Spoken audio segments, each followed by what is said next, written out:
คอยที่อนุญาตก็เนื้อคุณเฮาเนื้ออยู่ยาทางคุณก็ผู้นังสาลายก็เนื้อเฮียมเอ้ยเวตานายนางสัตว์ย่อยนี่เฮียมเอ้ยมีผู้ใหญ่ผู้หน่อยไว้ปันผ่าเฮียงกันใช่หนอเฮียมเอ้ยฮาเอ้ย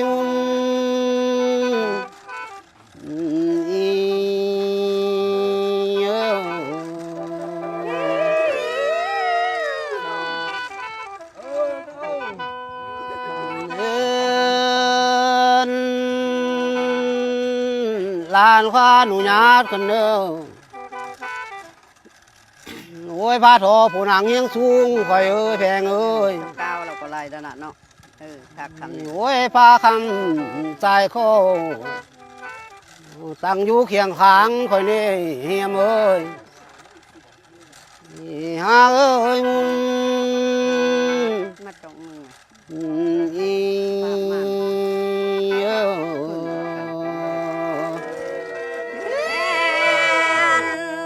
พอไทยสมควรแล้วศิลาลงฝากพรก่อนเนอ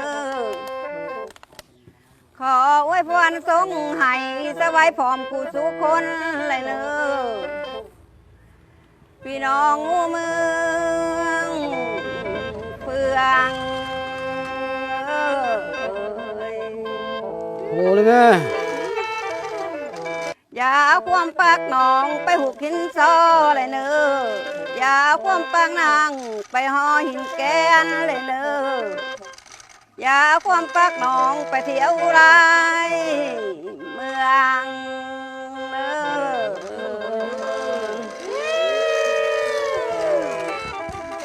เนาะการขับแมนสาวไตแรงได้มาวันนี้ก็ขอจบเท่านี้ทุกฐานทีมงานเลยมาเมื่อนี้ก็ขอจงพบความสำเร็จงานทุกฐานให้มีพัฒนาสัง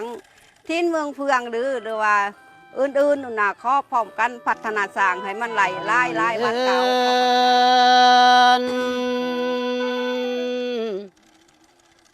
นาแต่มาหอดนี้เนื้อคุณเฮาเนื้อ